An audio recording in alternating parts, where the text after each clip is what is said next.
नमस्कार मित्रों, एक बार पुनः आपका इस डिजिटल प्लेटफ़ॉर्म ऑनलाइन ज्ञान हिंदी पर हार्दिक स्वागत और अभिनंदन है। हम व्याकरण की क्लासों में चल रहे थे, जिसमें हमने संज्ञा, सर्वनाम, विशेषण, क्रिया और वर्ण विचार, शब्दकोश इनसे संबंधित बातें पढ़ ली हैं। आज हम विशेषण के संदर्भ में पढ़ने वाले हैं। तो सबसे पहले तो आपने वीडियो को लाइक नहीं किया है तो लाइक करें, चैनल को सब्सक्राइब करें, बेल आइकन को प्रेस कर लें ताकि आगामी जो वीडियो है उसका नोटिफिकेशन आप लोगों को मिल जाए। बात करते हैं सर्वनाम की, सॉरी बात करते हैं विशेषण की। क्या होता है विशेषण? ऐसे शब्द जो संज्ञा या सर्वनाम की विशेषता को प्रकट करते हैं, उनको हम क्या कहते हैं? विशेषण कहते हैं। संज्ञा या सर्वनाम की विशेषता बताने वाले जो शब्द होते हैं, उनको हम विशेषण कहते हैं। और जिस संज्ञा या सर्वनाम की विशेषता प्रकट की जाती है, उसे हम क्या कहेंगे? विशेष्य कह देंगे। यानी जिसकी विशेषता बताई जाती है, उसको विशेष्य कहते हैं। जो विशेषता बताता है, उसको हम विशेषण कहते हैं। यहाँ कुछ शब्द हमारे सामने दिए गए हैं, जिसमें एक विशेषण होगा और दूसरा विशेष्य होगा। जैसे हम बात करें रक्तांबुज शब्द है, इसका अगर हम संधि विच्छेद करें तो रक्त धन अंबुज कर सकते हैं। यहाँ रक्त का अर्थ हो गया लाल रंग का, अंबुज का अर्थ होता है कमल। यानी किसकी विशेषता कौन बता रहा है? कमल की विशेषता रक्त बता रहा है। इसलिए रक्त तो हुआ विशेषण और अंबुज हुआ विशेष्य। ऐसे ही नीलोत्पल, नील उत्पल यानी नीला है जो उत्पल, उत्पल का अर्थ कमल होता है। किसकी विशेषता कौन बता रहा है? उत्पल की विशेषता नील बता रहा है। तो नील तो क्या है? विशेषण, और उत्पल क्या है? विशेष्य। ऐसे ही जापानी मशीन, जापानी विशेषण हुआ, मशीन विशेष्य हुआ। पश्चिमी सभ्यता है, सामाजिक कार्य है, 10 बच्चे हैं, थोड़ा सा पानी है, वह बच्चा, ये विशेषण हुआ वह तो, और बच्चा हुआ विशेष्य। अब हम बात करते हैं कोई भी वाक्य दिया गया और उसमें हम विशेषण की पहचान कैसे कर सकते हैं। यानी अगर हम कोई भी वाक्य हो, चाहे उस वाक्य से किसी भी वाक्य हो, उससे कैसा, कैसी, कैसे अथवा कितना, कितनी, कितने इन शब्दों से प्रश्न करते हैं और इनके उत्तर में जो शब्द प्राप्त होता है, वह क्या होता है? वह विशेषण होता है। जैसे उदाहरण के लिए अगर देखना चाहें तो प्रश्न आ गया, महेश कैसा लड़का है? अब इसके उत्तर में जो प्राप्त होगा कि महेश अच्छा लड़का है या बुरा लड़का है, महेश भला लड़का है, गंदा लड़का है, शैतान है, चतुर है, बेईमान है, तो ये सब क्या हो गया? ये विशेषण हो गया। आगे बात करें तुम्हारे पास कितने खिलौने हैं, तो कोई कहेगा मेरे पास 10 खिलौने हैं, कोई कहेगा 20 है, कोई कहेगा 1 दर्जन है, कोई कहेगा दर्जनों है, सैकड़ों हैं, थोड़े से हैं। ये सब क्या है? ये विशेषण शब्द है। अब बात करते हैं विशेषणों के भेदों की। विशेषण के मूल रूप से अगर देखा जाए तो 4 ही भेद होते हैं विशेषण के: गुणवाचक विशेषण, संख्यावाचक विशेषण, परिमाणवाचक विशेषण और सार्वनामिक विशेषण। सबसे पहले बात करते हैं गुणवाचक विशेषण की। ये गुणवाचक विशेषण क्या होता है? तो ऐसे विशेषण शब्द जो किसी पदार्थ के रंग बता दे, रंग नहीं तो रूप, गुण, दोष, आकार, दशा या स्थिति, दिशा, स्थान, समय, स्पर्श इत्यादि से संबंधित विशेषताओं को प्रकट करते हैं, उनको हम गुणवाचक विशेषण कहते हैं। कहने का मतलब क्या है? इसकी क्या पहचान है? हम सीधी सीधी अगर पहचान देखना चाहें तो हमें वाक्य में जो भी वाक्य दिया गया हो गुणवाचक विशेषण का, उससे हमें कैसा, कैसी, कैसे इन 3 शब्दों को लगा करके उनसे प्रश्न करना है। इनके उत्तर में जो कोई भी प्राप्त होगा, उसको हम क्या कह देंगे? गुणवाचक विशेषण कहेंगे। एक सारणी है यहाँ बनाई गई है।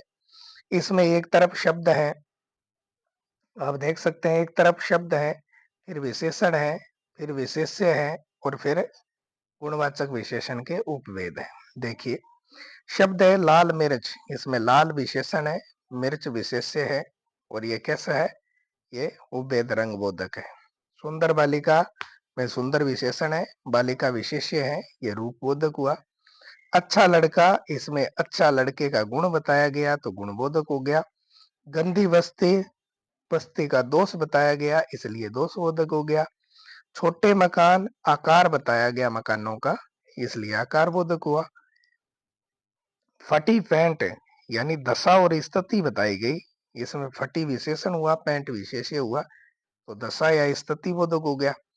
पश्चिमी सभ्यता, ये सभ्यता की दिशा को बता रहा है कि ये सभ्यता पश्चिमी है तो पश्चिमी विशेषण हुआ। संस्कृति या सभ्यता ये विशेष्य हुआ और दिशा बोधक हुआ। पंजाबी लोकगीत, अब पंजाब के जो गीत हैं उनको पंजाबी लोकगीत कहते हैं। यह स्थान विशेष को प्रकट करते हैं इसलिए स्थान बोधक हुआ। पुराना मकान, पुराना मकान काल या समय बोधक हुआ। कोमल शरीर, कोमल शरीर का मतलब है स्पर्श करने से हमें पता चलता है शरीर कोमल है तो स्पर्श बोधक हो गया। आगे हम बात करते हैं गुणवाचक विशेषण के उपभेदों की, यानी गुणवाचक विशेषण है उसके उपभेद की बात करें तो गुणवाचक विशेषण के पुनः दो उपभेद कर दिए जाते हैं। ये प्रयोग और रचना के आधार पर होता है, प्रयोग के आधार पर है। तो दो भेद कौन कौन से हैं? एक तो उद्देश्यवाचक विशेषण हो गया, एक विधेयवाचक हो गया। अब उद्देश्य क्या होता है? उद्देश्य का मतलब कर्ता होता है। देखिए, यदि किसी वाक्य में विशेषण शब्द पहले लिखा हो एवं विशेष्य शब्द बाद में लिखा जाता है तो वहां प्रयुक्त जो विशेषण जो होता है उसको हम क्या कह देते हैं? उद्देश्य विशेषण कह देते हैं। और यदि किसी वाक्य में विशेष्य शब्द है वो पहले लिखा हो और विशेषण बाद में लिखा हो तो वहां प्रयुक्त गुणवाचक विशेषण को हम क्या कहते हैं? विधेयवाचक विशेषण कहते हैं। ये देखिए, वाक्य यहां दिया है, वह एक मोटा लड़का है, ये वाक्य दिया गया। अब किसकी विशेषता कौन बता रहा है? लड़के की विशेषता मोटा बता रहा है। विशेषण पहले वो आया बाद में? पहले आया। विशेष्य बाद में आया इसलिए ये गुणवाचक विशेषण हुआ। और गुणवाचक विशेषण के भेद की बात करें तो उद्देश्यवाचक हुआ। अच्छा, यही वाक्य ऐसे नहीं दे करके ऐसे दे दिया जाए कि वह लड़का मोटा था। अब बताओ किसकी विशेषता कौन बता रहा है? लड़के की विशेषता मोटा बता रहा है। अब लड़का शब्द तो विशेष्य है, मोटा विशेषण है। विशेषण है यानी संज्ञा के बाद में आया है इसलिए हुआ तो ये गुणवाचक विशेषण, लेकिन गुणवाचक विशेषण में क्या हुआ? विधेयवाचक हुआ। और देख लीजिए, भोजन स्वादिष्ट है। अब भोजन की विशेषता बताई गई कि ये स्वादिष्ट है, लेकिन भोजन पहले आ गया विशेष्य इसलिए विधेयवाचक हुआ। मुझे स्वादिष्ट भोजन पसंद है, अब भोजन कहाँ आया? बाद में आ गया इसलिए गुणवाचक में उद्देश्यवाचक है। ऐसा ही उदाहरण एक और है, कश्मीरी सेब सिंदूरी लाल होता है तो सिंदूरी लाल तो हो गया विधेयवाचक और कश्मीरी सेब हो गया उद्देश्यवाचक। विशेषण के दूसरे भेद की बात करते हैं। दूसरा भेद है संख्यावाचक विशेषण। संख्यावाचक विशेषण कहाँ होता है? जो विशेषण शब्द किसी पदार्थ की संख्या को प्रकट करते हैं उनको हम संख्यावाचक विशेषण कहते हैं। अब संख्या दो प्रकार की होती है, एक तो निश्चित संख्या और एक अनिश्चित संख्या। दो प्रकार की संख्या होती है तो इसी आधार पर जो संख्यावाचक विशेषण है उनके भी दो भेद कर दिए जाते हैं। अब पहला तो है निश्चित संख्यावाचक विशेषण जिसमें निश्चित संख्या का बोध होगा। एक है अनिश्चित संख्यावाचक जिसमें अनिश्चित संख्या का बोध होगा।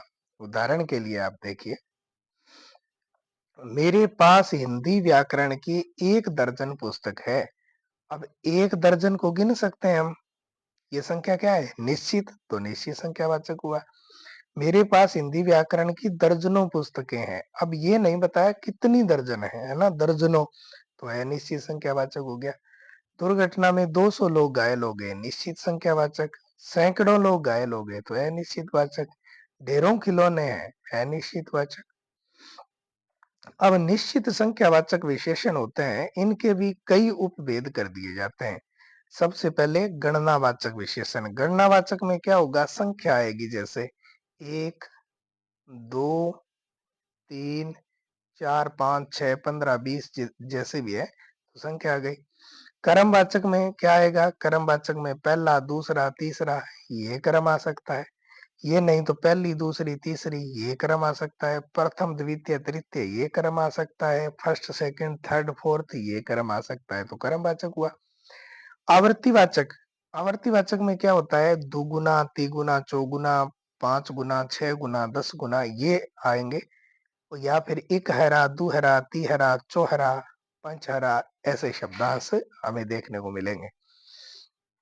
फिर बात करते हैं समुदायवाचक विशेषण की। अब समुदायवाचक विशेषण में क्या होगा? जिसमें समूह का बोध होगा। जैसे ये आ गया दोनों, ऐसे आ गया दोनों, दोनों नहीं तो तीनों, चारों, पांचों, हजारों, सौ, है ना? ऐसे अगर आ गया तो ये किसका बोध कराएंगे? फिर समूह का बोध कराएंगे। फिर है समुच्चयवाचक विशेषण। इसमें क्या आता है? इसमें दशक, शतक, सतसई, सप्तशती ऐसे शब्द हैं, वो देखने को मिलेंगे। अब हम इनके उदाहरणों को एक साथ देखते हैं। देखिए, ये उदाहरण दिया गया कि हमारे विद्यालय में 350 विद्यार्थी हैं। बताओ, 350 को एक निश्चित संख्या में गिन सकते हैं? गिन सकते हैं, तो ये गणनावाचक हो गया। शिक्षक ने छात्र से कहा कि 5वां पाठ पढ़ो। अब 5वां कर्म वाचक में आएगा। पहला, दूसरा, तीसरा, चौथा, 5वां ये कर्म वाचक में आ गया। मेरे पास तुम्हारे से चौगुनी पुस्तकें हैं। अब दुगुनी, तिगुनी, चौगुनी ये किस में आता है? आवर्तीवाचक में आता है। फिर हम बात करें, पानी में डूब जाने से उसका बदन फूलकर चौहरा हो गया। अब इकहरा, दुहरा, तिहरा, चौहरा ये भी किस में आता है? आवर्तीवाचक में आता है। तो ये आवर्तीवाचक हो गया। अब हम बात करते हैं समूहवाचक की, समुदायवाचक की। तो यहाँ एक उदाहरण दिया गया, तुम चारों कल कहाँ थे? तो ये किस में आ गया? ये समुदायवाचक में आ गया। सचिन तेंदुलकर ने अपना 100वां जो शतक लगाया था, वो बांग्लादेश के खिलाफ लगाया था। अब 100वां शब्द अगर पूछे हमें रेखांकित करके कि इसमें कौन सा विशेषण है, तो कर्मवाचक हुआ। लेकिन शतक शब्द आ गया तो इसमें फिर क्या हो जाएगा? समुच्चय बोधक गुणवाचक विशेषण हो जाएगा। सॉरी, संख्यावाचक विशेषण हो जाएगा। फिर हम बात करते हैं परिमाणवाचक विशेषण की। परिमाण का शाब्दिक अर्थ होता है मात्रा, यानी किसी भी चीज की मात्रा को मापते हैं, उसको हम क्या कहेंगे? परिमाण कहेंगे। ठीक है। तो जो विशेषण शब्द किसी पदार्थ की क्या बताते हो? किसी पदार्थ की किसको प्रकट करते हो? मात्रा को प्रकट करते हैं, तो उसमें परिमाणवाचक विशेषण होता है। अब मात्रा भी दो प्रकार की होती है, एक तो निश्चित मात्रा और एक अनिश्चित मात्रा। तो निश्चित परिमाणवाचक विशेषण कहाँ होगा? जहां पर क्या है? जहां पर हमें जहां पर हमें क्या देखने को मिलेगा? जहां पर हमें निश्चित जो संख्या है, उस निश्चित जो मात्रा है वो देखने को मिलेगी। और अनिश्चित परिमाणवाचक में क्या आएगा? अनिश्चित परिमाणवाचक में आएगा कि जिसमें हमें मात्रा की अनिश्चितता का बोध होगा। जैसे अगर हम बात करें निश्चित मात्रा की, तो 5 लीटर दूध देना, इसको माप सकते हैं, मात्रा हो गई, मापते हैं, निश्चित मात्रा है इसलिए निश्चित परिमाणवाचक हुआ। थोड़ा सा दूध देना या जरा सा दूध देना, इसको माप नहीं सकते इसलिए अनिश्चित परिमाणवाचक हुआ। और देखें उदाहरण, तो वर्षा से वर्षा से 10 टन खाद्यान्न है वो खराब हो गया। कितना? 10 टन। अब 10 टन को माप सकते हैं, परिमाणवाचक हुआ निश्चित। सैकड़ों टन, अब पता नहीं कितने सैकड़ों, अनिश्चित परिमाणवाचक हो जाएगा। अब देखिए, यदि किसी वाक्य में कितना, कितनी, कितने शब्द से प्रश्न किए जाने पर और उसके उत्तर में जो शब्द प्राप्त होता है, उसमें निम्न अनुसार दो विशेषण हो सकते हैं। कौन कौन से होंगे? एक तो संख्यावाचक विशेषण, अगर विशेष्य की गिनती होती है तो होगा। परिमाणवाचक कहाँ होगा? जहां विशेष्य की गिनती नहीं होती है। जैसे देखिए, मेरे पास कुछ रुपए हैं। अब कुछ रुपए को तो गिन सकते हैं, इसलिए अनिश्चित संख्यावाचक हो गया। और मेरे पास कुछ धन है, तो ये धन को माप सकते हैं, मात्रा के आधार पर इसको नापा जा सकता है, इसलिए अनिश्चित परिमाणवाचक विशेषण हुआ। किसान के पास 10 टन गेहूं है। अब 10 टन को माप सकते हैं, निश्चित परिमाणवाचक हो गया। माप सकते हैं उसको। तो किसान के पास 10 बोरी गेहूँ है, अब बोरी हो गई तो ये तो संख्या हो गई, तो निश्चित संख्यावाचक विशेषण हुआ। आगे हम बात करते हैं सार्वनामिक विशेषण की। सार्वनामिक विशेषण को एक अन्य नाम से भी हम जान सकते हैं, वो नाम है संकेतवाचक विशेषण। क्या होता है कि जब किसी सर्वनाम शब्द के का प्रयोग किसी पदार्थ की ओर संकेत करने के लिए किया जाता है और वो संकेतित जो पदार्थ है वो तुरंत उस शब्द के बाद लिखा होता है, वो सर्वनाम शब्द के तुरंत बाद में लिखा होता है, तो सार्वनामिक विशेषण होगा। नहीं लिखा तो फिर पुरुषवाचक सर्वनाम, फिर वो सर्वनाम शब्द होगा, चाहे कोई भी हो सकता है। जैसे वह बहुत होशियार है, अब वह शब्द के बाद में जिसकी विशेषता हम बता रहे थे वो शब्दांश यहाँ लिखा नहीं गया, इसलिए अन्य पुरुषवाचक सर्वनाम हो गया। और वह लड़का बहुत होशियार है, अब वह के तुरंत बाद क्या लिखा हुआ, लड़का शब्दांश लिखा हुआ है, इसलिए सार्वनामिक हुआ। जो परिश्रम करता है वह निश्चित सफल होता है, तो संबंधवाचक हो गया। और इसके तुरंत बाद अगर लिखा है क्या, कि जो अभ्यर्थी परिश्रम करता है वह निश्चित सफल होता है, अब ये अभ्यर्थी जो के साथ जुड़ा हुआ है, इसलिए सार्वनामिक विशेषण हुआ। कोई गा रहा है, ये अनिश्चयवाचक सर्वनाम है, लेकिन कोई बच्चा गा रहा है, ये सार्वनामिक विशेषण हुआ। कौन गा रहा है, ये प्रश्नवाचक सर्वनाम शब्द हुआ। कौन बच्चा गा रहा है, तो सार्वनामिक विशेषण हुआ। वह पुस्तक पढ़ रहा है, ये अन्य पुरुषवाचक सर्वनाम हुआ। और वह बालक पुस्तक पढ़ रहा है, तो सार्वनामिक विशेषण हुआ। विशेषण के अन्य दो और भेद होते हैं, एक तो व्यक्तिवाचक विशेषण होता है और एक भिन्नतावाचक विशेषण होता है, ये दो भेद माने जाते हैं अलग से। तो व्यक्तिवाचक विशेषण क्या होता है कि यदि कोई विशेषण शब्द किसी स्थान विशेष, नस्ल विशेष या कंपनी विशेष की विशेषता को अगर प्रकट करता है तो व्यक्तिवाचक विशेषण उसको मान लिया जाता है। जैसे स्थान विशेष की बात करें तो रसगुल्ले कहाँ के प्रसिद्ध हैं, बीकानेर के रसगुल्ले। अब बीकानेर स्थान विशेष हो गया। जोधपुर का कोट, जोधपुरी कोट। बनारस की साड़ी, बनारसी साड़ी। पंजाबी गीत, जापानी गीत, पाकिस्तानी गीत, ये किसको प्रकट कर रहे हैं, ये किसी स्थान विशेष को प्रकट कर रहे हैं, इसलिए यहाँ व्यक्तिवाचक विशेषण माना जाएगा। फिर बात करते हैं नस्ल की। तो नस्ल विशेष में पहले तो गया राठी गाय, फिर मुर्रा भैंस, मेरिनो भेड़, ये भेड़ों की, गाय की, भैंस की नस्ल को प्रकट कर रहे हैं, इसलिए व्यक्तिवाचक विशेषण हुआ। किसी कंपनी विशेष का नाम दे दे, जैसे उषा का पंखा है, रीटा की मशीन है, चिमटी घड़ी है, तो ये किसी कंपनी के नाम को प्रकट कर रहे हैं, इसलिए व्यक्तिवाचक विशेषण हुआ। अब देखिए आगे बात करते हैं कि व्यक्तिवाचक विशेषण है वो मूलतः गुणवाचक विशेषण का ही उपभेद माना जाता है, लेकिन परीक्षा की दृष्टि से शब्दों में अगर व्यक्तिवाचक विशेषण विकल्प नहीं होता है तो फिर हमें गुणवाचक विशेषण है उसको सही उत्तर मानना है। ये बात बहुत महत्वपूर्ण है, इसको नोट कर लीजिएगा आप, कि गुणवाचक कहाँ होगा और व्यक्तिवाचक कहाँ होगा। देखिए आगे बात करते हैं भिन्नतावाचक विशेषण की, कि भिन्नतावाचक विशेषण जो है प्रत्येक, हर एक, अनेक, ये शब्द जब हमें देखने को मिले किसी पद में और वहां विशेषण के विषय में पूछा जाए तो वहां हमें भिन्नतावाचक विशेषण करना है। यानी इन शब्दों को हमें याद रखना है, प्रत्येक, हर एक या अनेक, ये शब्द। देश का प्रत्येक नागरिक ईमानदार हो, भिन्नतावाचक। विद्यालय की हर विद्यालय का हर एक छात्र अनुशासित रहे, तो हर एक आ गया। मैंने अनेक पुस्तकें पढ़ी है, अनेक आ गया, तो ये किस में जाएगा, ये भिन्नतावाचक विशेषण के अंतर्गत जाएगा। अब अगर हम आगे बात करें तो आगे बात करते हैं भिन्नतावाचक विशेषण में। तो भिन्नतावाचक जो विशेषण है वो मूलतः संख्यावाचक विशेषण का ही एक उपभेद माना जाता है। अब परीक्षा में अगर भिन्नतावाचक विशेषण ऑप्शन में नहीं हो, यानी विकल्प में नहीं हो, तो फिर संख्यावाचक विशेषण सही उत्तर मान लेना है। ये बात बहुत महत्वपूर्ण है, इसको याद कर लीजिएगा आप, ये बहुत महत्वपूर्ण है। आगे बात करते हैं विशेषण की अवस्थाओं की। अब विशेषण की 3 अवस्थाएं होती हैं, एक तो मूलावस्था, एक उत्तरावस्था, एक उत्तमावस्था।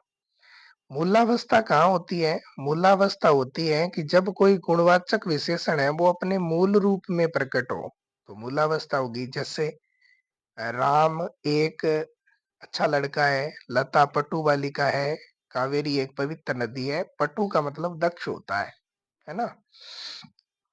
अब आगे अगर हम बात करें उत्तरावस्था की, तो उत्तरावस्था कहाँ होगी? उत्तरावस्था में यानी जब कोई विशेषण शब्द है, उसमें 2 पदार्थों में से किसी एक 2 पदार्थों की परस्पर तुलना की जाए, तो वहां पर उत्तरावस्था होती है। पहचान के लिए अगर हम देखें, तो विशेषण शब्द के से विशेषण शब्द के पहले या तो से शब्दांश लिखा होगा, और ये नहीं होगा तो विशेषण के तुरंत बाद तर प्रत्यय जुड़ा होगा, तो वहां हमें क्या मानना है? वहां उस पदार्थ की उत्तरावस्था माननी है। जैसे राम श्याम से अच्छा लड़का है। अब अच्छा शब्द यहाँ विशेषण था, लेकिन उससे पहले क्या जुड़ा? से शब्दांश जुड़ा। दोनों में तुलना करके किसी एक को श्रेष्ठ बताया गया, तो हो गई उत्तरावस्था। तो कौन सी अवस्था हुई? उत्तरावस्था मानी जाएगी। लता पटु तर बालिका है। अब देखिए, पट्टू के साथ तर शब्दांश जुड़ा हुआ है, इसलिए पटुतर बालिका। तर जुड़ते ही किस में चला गया? उत्तरावस्था में। यमुना कावेरी से पवित्र नदी है, दोनों की तुलना की गई। पवित्र शब्द विशेषण है और विशेषण से पहले से शब्दांश लिखा हुआ, इसलिए यहाँ उत्तरावस्था मानी जाएगी। बात करते हैं उत्तमावस्था की, तो क्या होता है कि यदि कोई विशेषण शब्द है, वो अनेक पदार्थों में से किसी एक पदार्थ को या तो बताए श्रेष्ठ और या बताए हीन, या तो उसकी श्रेष्ठता प्रकट होती हो या फिर उसकी हीनता प्रकट होती हो, तो वहां उसमें क्या मानना है? हमें उस पदार्थ की उत्तमावस्था माननी है। पहचान के लिए अगर हम देखें उत्तमावस्था को, तो पहचान के लिए हम ये देख सकते हैं कि अगर कोई वाक्य दिया है हमें, और उस वाक्य के साथ, यानी कोई वाक्य दिया हुआ हो और उस वाक्य में जो विशेषण शब्द है, उस उससे विशेषण शब्द से पहले या तो सबसे शब्दांश लिखा जाएगा, सबसे नहीं होगा तो विशेषण के तुरंत बाद एक तो आ जाएगा तम, तम नहीं तो आएगा इष्ट, इष्ट नहीं आएगा तो आएगा तरीन। ये शब्दांश लिखे हुए होंगे, या तो होगा तम, इष्ट और तरीन, ये तो शब्द के बाद में जुड़े होंगे। और इससे ये नहीं जुड़ा हुआ तो उस शब्दांश से पहले सबसे शब्दांश जुड़ा होगा, तो वहां विशेषण की हमें उत्तमावस्था माननी है। जैसे राम सबसे अच्छा लड़का है, यानी कहने का मतलब सारे लड़कों में राम को क्या बताया गया? राम को श्रेष्ठ बताया गया है, इसलिए यहाँ उत्तमावस्था मानी जाएगी। लता कक्षा में पटुतम बालिका है। अब पटु है, इसके बाद में क्या जुड़ा? इसके बाद में तम शब्दांश जुड़ा है, इसलिए उत्तमावस्था हुई। गंगा सबसे पवित्र नदी है। अब सभी नदियों में किसी एक नदी को श्रेष्ठ बताया गया, इसलिए यहाँ उत्तमावस्था हुई। मौन विद्यालय का श्रेष्ठ बालक है। विद्यालय के समस्त विद्यार्थियों में से किसी एक को श्रेष्ठ बता दिया। हमारे शहर में बेहतरीन व्यवस्थाएं उपलब्ध हैं, तो बेहतर के साथ तरीन प्रत्यय जुड़ा, इसलिए उत्तमावस्था हुई। अब कहते हैं कि विशेषण की उत्तमावस्था बनाने के लिए तम, इष्ट, तरीन से ये 3 प्रत्यय जोड़े जाते हैं, परंतु इन तीनों में से एक ही प्रत्यय प्रयुक्त हो सकता है। एक शब्द में इनमें से एक से अधिक प्रत्यय का एक साथ प्रयोग कर दिया जाए तो वह शब्द फिर अशुद्ध माना जाता है। जैसे अगर श्रेष्ठ शब्द है, ये उत्तमावस्था के अंतर्गत आता है। अगर हम श्रेष्ठतम या श्रेष्ठतर लिखेंगे तो अशुद्ध होगा। कनिष्ठ और वरिष्ठ ये उत्तमावस्था होती है, लेकिन कनिष्ठतम, वरिष्ठतम ये लिखा तो अशुद्ध हो जाएगा। उत, उत्तमावस्था बनाने के लिए इष्ट प्रत्यय जोड़े जाने पर कुछ शब्दों में निम्नानुसार परिवर्तन किए जाते हैं। जैसे प्रिय के साथ हमें इष्ट जोड़ना है, तो प्रिय का पहले प्र बनेगा, इसके बाद में इष्ट जुड़ेगा और शब्द क्या बन जाएगा? शब्द बनेगा प्रेष्ठ। ये उत्तमावस्था हुई, प्रेष्ठ शब्द बनेगा। गुरु शब्द में इष्ट जुड़ेगा तो सबसे पहले तो गुरु को गर करना पड़ेगा, इसके बाद में इष्ट जुड़ेगा तो गरिष्ठ बनेगा। लघु से लग यानी लघिष्ठ बनेगा। दीर्घ से दारिष्ठ बनेगा।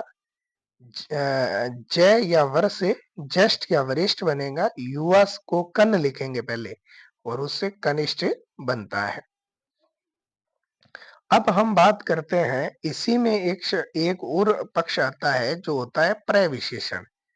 वो तो विशेषण तो क्या होते हैं, वो संज्ञा और सर्वनाम की विशेषता बताते हैं, तब उनको विशेषण कहते हैं। लेकिन अगर कोई विशेषण की ही विशेषता बता दे तो उसको कहेंगे प्रविशेषण। देखिए, राम बहुत अच्छा लड़का है।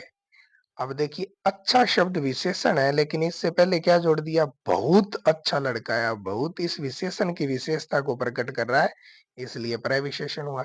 भोजन बड़ा स्वादिष्ट है। अब स्वादिष्ट तो था ही था, उत्तमावस्था के अंतर्गत आया, लेकिन बड़ा शब्द पहले जोड़ दिया तो प्रविशेषण हुआ। रमेश के पास लगभग 1 दर्जन घोड़े हैं। अब लगभग पहले जोड़ दिया तो प्रविशेषण हो गया।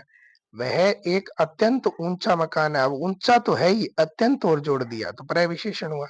कश्मीरी सेब सिंदूरी लाल होता है। अब कश्मीरी सेब है, उनकी उनको सिंदूरी लाल और बता दिया गया, तो विशेषण लाल होता है, इससे पहले सिंदूरी शब्द जुड़ गया, तो ये क्या हो गया, प्रविशेषण हो गया। तो साथियों, आज के लिए इतना ही। हमारे विशेषण और प्रविशेषण से संबंधित कक्षा है ये पूर्ण हो चुकी है, और अब तक हमने व्याकरण के लगभग 4 से 5 टॉपिक को अच्छे तरीके से पढ़ लिया है। आप वीडियो को लाइक करें, चैनल को सब्सक्राइब करें, बेल आइकन को प्रेस कर लें, ताकि आगामी वीडियो है वो उसका नोटिफिकेशन आप लोगों को मिलता रहे। धन्यवाद।